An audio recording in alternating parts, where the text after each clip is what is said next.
मेरे प्यारे देशवासियों, नमस्कार। देश और विदेश में रहने वाले हम भारत के लोग उत्साह के साथ गणतंत्र दिवस का उत्सव मनाने जा रहे हैं। मैं आप सभी को गणतंत्र दिवस के राष्ट्रीय पर्व की हार्दिक बधाई देती हूँ। गणतंत्र दिवस का पावन पर्व हमारे अतीत, वर्तमान और भविष्य में देश की दशा और दिशा का अवलोकन करने का अवसर होता है। स्वाधीनता संग्राम के बल पर 15 अगस्त 1947 के दिन से हमारे देश की दशा बदली। भारत स्वाधीन हुआ। हम अपनी राष्ट्रीय नियति की निर्माता बने। 26 जनवरी 1950 के दिन से हम अपने गणतंत्र को संवैधानिक आदर्श के दिशा में आगे बढ़ा रहे हैं। उसी दिन हमने अपने संविधान को पूरी तरह से लागू किया। लोकतंत्र की जननी भारत भूमि उपनिवेश के विधि विधान से मुक्त हुई और हमारा लोकतंत्रात्मक गणराज्य अस्तित्व में आया। हमारा संविधान विश्व इतिहास में आज तक के सबसे बड़े गणराज्य का आधार ग्रंथ है। हमारे संविधान में निहित न्याय, स्वतंत्रता, समता और बंधुत्व के आदर्श हमारे गणतंत्र को परिभाषित करते हैं। संविधान निर्माताओं ने राष्ट्रीयता की भावना तथा देश की एकता को संवैधानिक प्रावधानों का सुदृढ़ आधार प्रदान किया है। लौह पुरुष सरदार वल्लभ भाई पटेल ने हमारे राष्ट्र का एकीकरण किया। पिछले वर्ष 31 अक्टूबर को कृतज्ञ देशवासियों ने उत्साहपूर्वक उनकी 150वीं जयंती मनाई। उनकी 150वीं जयंती के पावन अवसर से जुड़े स्मरण उत्सव मनाए जा रहे हैं। ये उत्सव देशवासियों में राष्ट्रीय एकता तथा गौरव की भावना को मजबूत बनाते हैं। उत्तर से लेकर दक्षिण तक तथा पूर्व से लेकर पश्चिम तक हमारी प्राचीन सांस्कृतिक एकता का ताना बाना हमारे पूर्वजों ने बुना था। राष्ट्रीय एकता के स्वरूपों को जीवंत बनाए रखने का प्रत्येक प्रयास अत्यंत सराहनीय है। पिछले वर्ष 7 नवंबर से हमारे राष्ट्रीय गीत वंदे मातरम की रचना के 150 वर्ष संपन्न होने के उत्सव भी मनाया जा रहा है।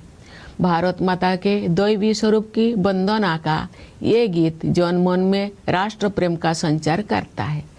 राष्ट्रीयता के महाकवि सुब्रमण्य भारती ने तमिल भाषा में वंदे मातरम येनवम अर्थात हम वंदे मातरम बोले इस गीत की रचना करके वंदे मातरम की भावना को और भी व्यापक स्तर पर जनमानस के साथ जोड़ा। अन्य भारतीय भाषाओं में भी इस गीत के अनुवाद लोकप्रिय हुए। श्री अरविंदो ने वंदे मातरम का अंग्रेजी अनुवाद किया।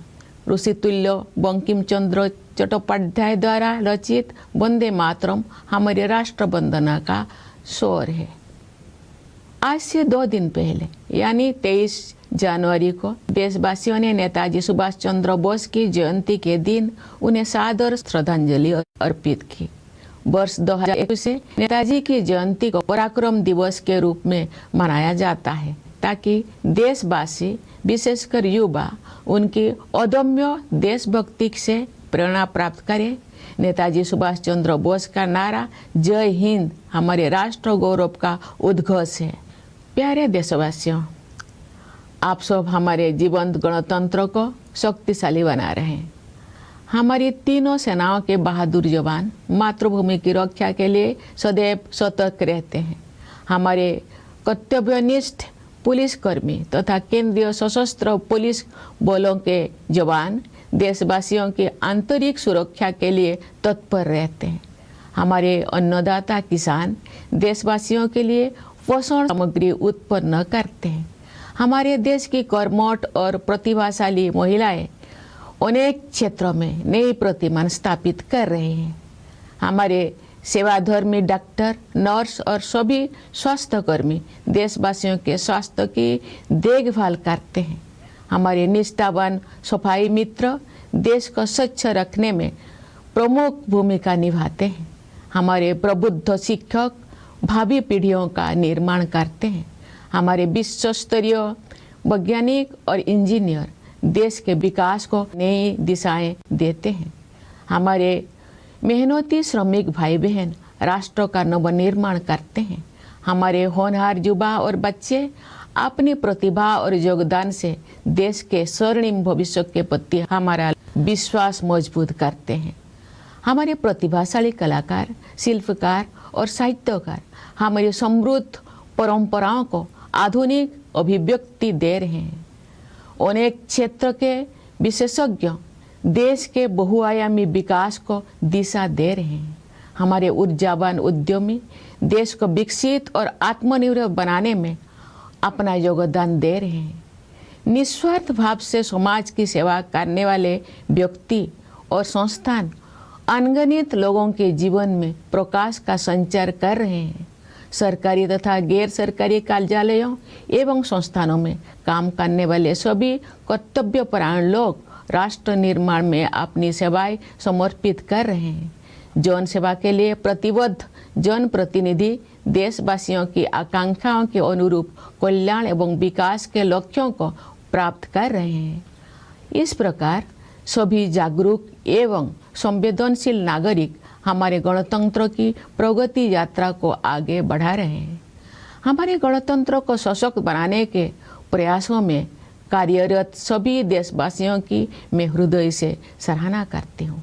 प्रवासी भारतीयों हमारे गणतंत्र की छवि को विश्व पटल पर गौरव प्रदान करते हैं।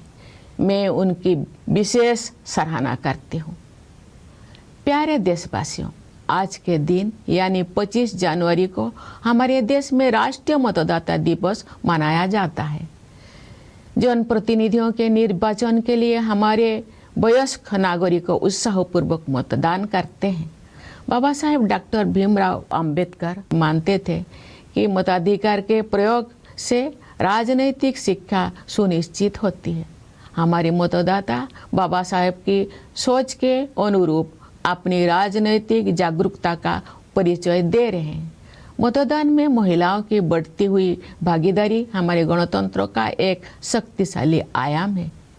महिलाओं का सक्रिय और समर्थ होना देश के विकास के लिए अत्यंत महत्वपूर्ण है।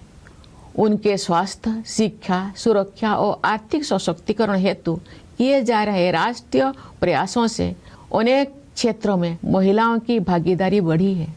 बेटी बचाओ बेटी पढ़ाओ अभियान से बेटियों की शिक्षा को प्रोत्साहन मिला है। प्रधानमंत्री जन धन योजना के तहत अब तक 57 करोड़ से अधिक बैंक खाते खोले जा चुके हैं। इनमें महिलाओं के खाते लगभग 56% है। हमारी बहनें और बेटियां परंपरागत रूढ़ियों को तोड़कर आगे बढ़ रही हैं। महिलाएं देश के समग्र विकास में सक्रिय योगदान दे रही है।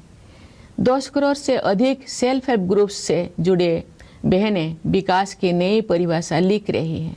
महिलाएं खेत खलिहानों से लेकर अंतरिक्ष तक, स्वरोजगार से लेकर सेनाओं तक अपनी प्रभावी पहचान बना रहे हैं। खेल कूद के क्षेत्र में हमारी बेटियों ने विश्व स्तर पर नए प्रतिमान स्थापित किए हैं।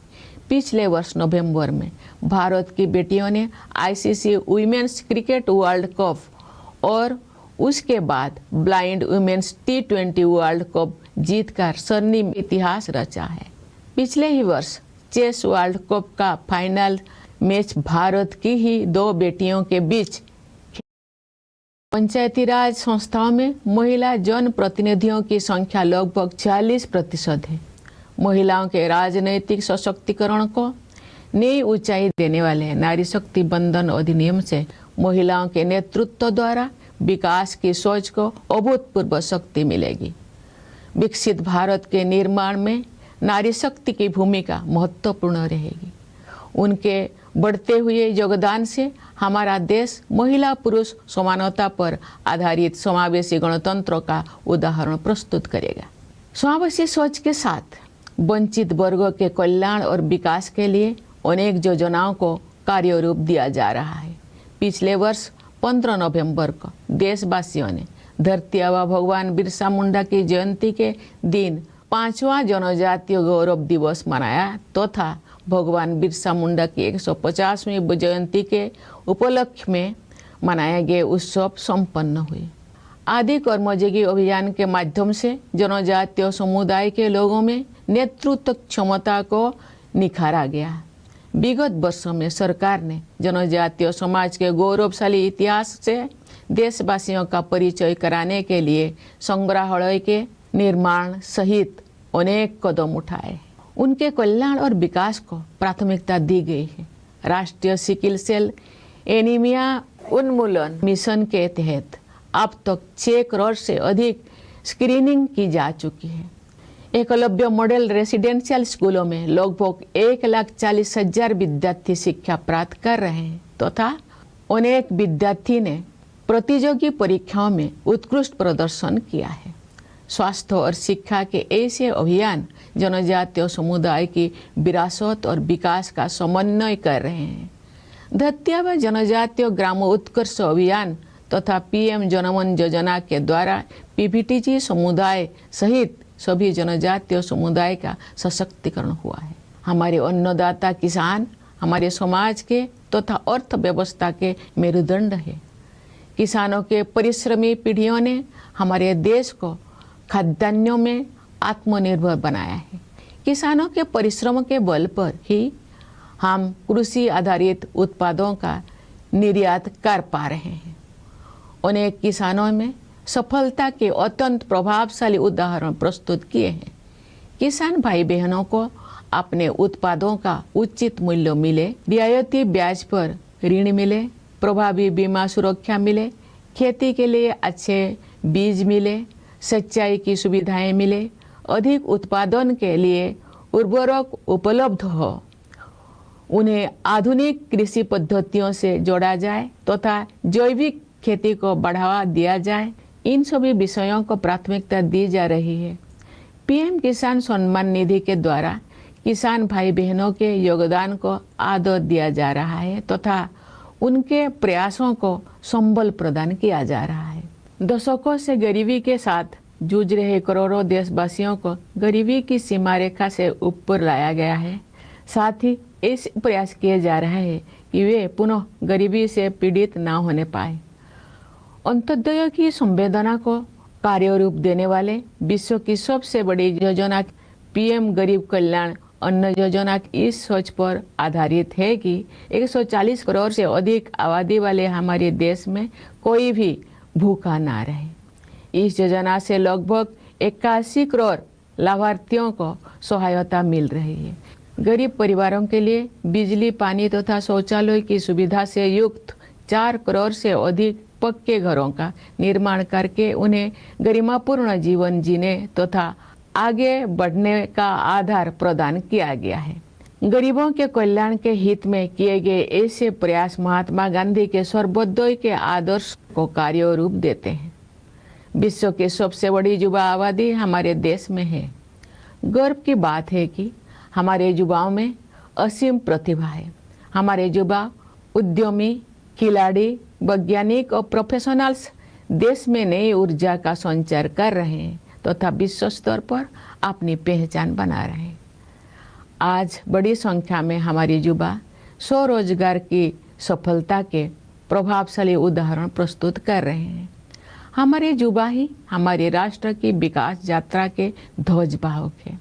मेरा युवा भारत या माई भारत टेक्नोलॉजी की सहायता से संचालित एक अनुभव आधारित शिक्षा व्यवस्था है। ये युवाओं को नेतृत्व और कौशल विकास सहित कई क्षेत्र में उपलब्ध अवसरों के साथ जोड़ती है। हमारे देश में स्टार्टअप की प्रभावशाली सफलता का प्रमुख श्रेय हमारे युवा उद्यमियों को जाता है। युवा पीढ़ी की आकांक्षाओं पर केंद्रित नीतियों और कार्यक्रम के बल पर देश के विकास को गति मिलेगी। मुझे विश्वास है कि वर्ष 2047 तक विकसित भारत के निर्माण में युवा शक्ति की प्रमुख भूमिका रहेगी। प्यारे देशवासियों, भारत विश्व की सबसे तेज गति से बढ़ने वाली बड़ी अर्थव्यवस्था है। विश्व पटल पर अनिश्चितता के बावजूद भारत में निरंतर आर्थिक विकास हो रहा है। हम निकट भविष्य में विश्व की तीसरी सबसे बड़ी अर्थव्यवस्था बनने के लक्ष्य को प्राप्त करने के दिशा में आगे बढ़ रहे हैं। विश्व स्तरीय इंफ्रास्ट्रक्चर के निर्माण में निवेश करके हम अपने आर्थिक संरचना का उच्च स्तर पर पुनर्निर्माण कर रहे हैं। आर्थिक नियति के निर्माण की यात्रा में आत्मनिर्भरता और स्वदेशी हमारे मूल मंत्र हैं। स्वाधीनता के बाद देश के आर्थिक एकीकरण के लिए सबसे महत्वपूर्ण निर्णय जीएसटी को लागू करने से वन नेशन वन मार्केट की व्यवस्था स्थापित हुई है। जीएसटी व्यवस्था को और अधिक प्रभावी बनाने के हाल ही के निर्णय से हमारी अर्थव्यवस्था को और अधिक शक्ति मिलेगी। श्रम सुधार के क्षेत्र में 4 लेबर कोड्स जारी किए गए हैं। इससे हमारे श्रमिक भाई बहन लाभान्वित होंगे तथा उद्यमों के विकास को भी गति मिलेगी। प्यारे देशवासियों, प्राचीन काल से ही पूरी मानवता हमारी सभ्यता, संस्कृति तथा आध्यात्मिक परंपरा से लाभान्वित होती रही है। आयुर्वेद, योग तथा प्राणायाम को विश्व समुदाय ने सराहा है, अपनाया है। अनेक महान विभूतियों ने हमारे आध्यात्मिक एवं सामाजिक एकता की धारा को अविरल प्रवाह दिया है। केरल में जन्मे महान कवि, समाज सुधारक और आध्यात्मिक विभूति श्री नारायण गुरु के अनुसार उस स्थान को आदर्श माना जाता है जहाँ जाति और पंथ के भेदभाव से मुक्त होकर सभी लोग बंधुत्व के साथ रहते हैं। मैं श्री नारायण गुरु के इस विचार को उनकी भाषा में दोहराने का प्रयास करती हूँ। जाति भेदम मोतो देशम एद्दुम इल्ला देशर बरुम सोद रत्तेन्न बाडुन्न मातृ का स्थानो मानितो। ये गर्व की बात है कि आज का भारत नए आत्मविश्वास के साथ अपने गौरवशाली परंपराओं के प्रति सचेत होकर आगे बढ़ रहा है। हाल के वर्षों में हमारी आध्यात्मिक परंपरा के पवित्र स्थलों को जन चेतना के साथ जोड़ा गया है। नियत अवधि में गुलामी की मानसिकता के अवशोष से मुक्त होने का समयबद्ध संकल्प किया गया है। भारतीय ज्ञान परंपरा में दर्शन, चिकित्सा, खगोल विज्ञान, गणित, साहित्य तथा कला की महान विरासत उपलब्ध है। ये गर्व की बात है कि ज्ञान भारतम मिशन जैसे प्रयासों से भारतीय परंपरा में उपलब्ध रचनात्मकता को संरक्षित और प्रसारित किया जा रहा है।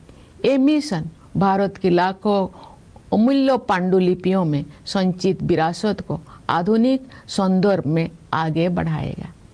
भारतीय भाषाओं तथा भारतीय ज्ञान परंपरा को प्राथमिकता देकर हम आत्मनिर्भरता के प्रयासों को सांस्कृतिक आधार प्रदान कर रहे हैं।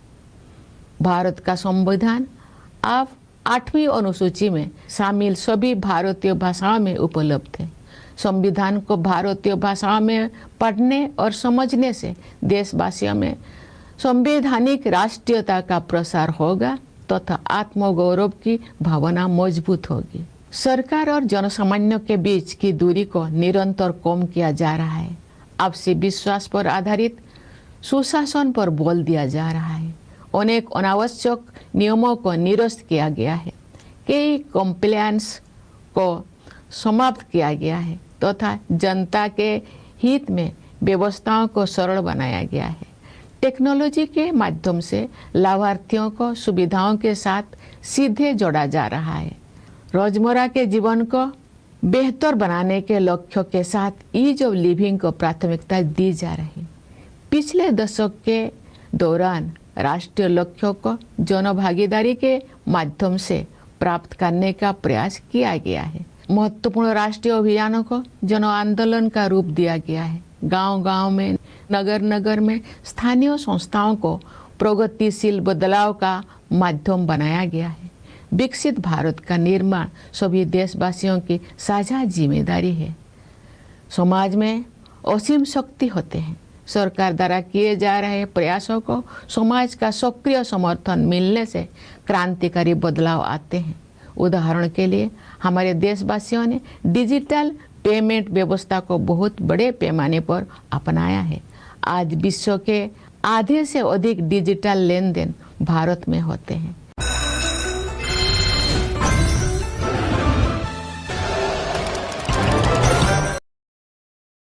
छोटी से छोटी दुकान में सामान खरीदने से लेकर ऑटो रिक्शा का किराया देने तक डिजिटल भुगतान का उपयोग विश्व समुदाय के लिए प्रभावशाली उदाहरण बन गया है।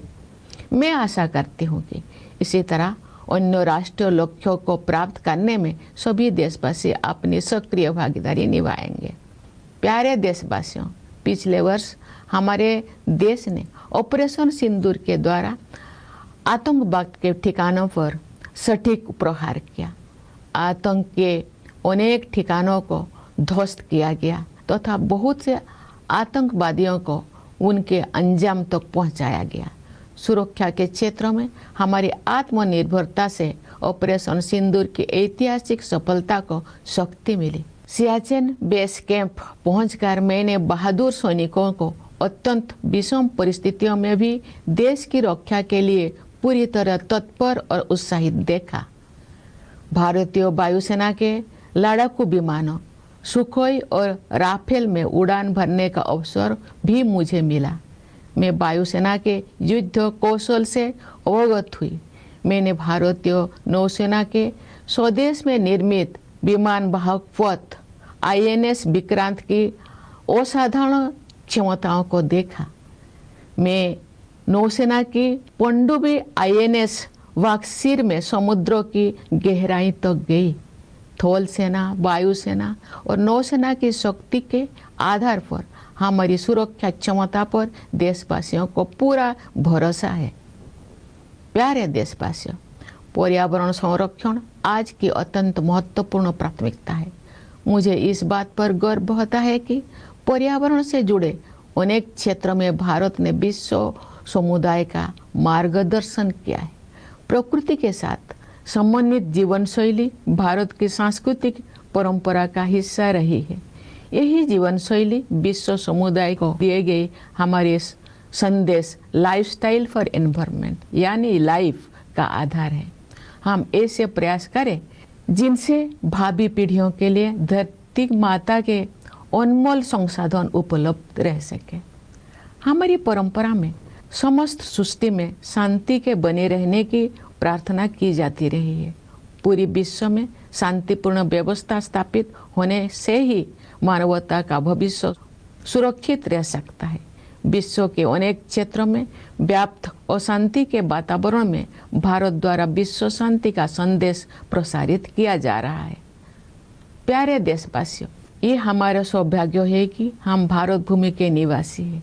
हमारी जननी जन्मभूमि के लिए कविगुरु रविंद्रनाथ टैगोर ने कहा था, ओ आमार देशेर माटी तोमार परे ठिकाई माथा, अर्थात हे मेरे देश की माटी, मैं तुम्हारे चरणों में अपना शीश झुकाता हूँ। मैं मानती हूँ कि गणतंत्र दिवस देशभक्ति की इस प्रबल भावना को और भी सुदृढ़ करने के संकल्प का अवसर है। आइए हम सब मिलकर राष्ट्र प्रथम की भावना से कार्य करते हुए अपने गणतंत्र को और भी गौरवशाली बनाएं। मैं एक बार फिर आप सभी को गणतंत्र दिवस की हार्दिक बधाई देती हूँ। मुझे दृढ़ विश्वास है कि आपका जीवन सुख, शांति, सुरक्षा और सौहार्द से परिपूर्ण रहेगा। मैं आप सभी के उज्जवल भविष्य की मंगल कामना करती हूँ। धन्यवाद। जय हिंद, जय भारत।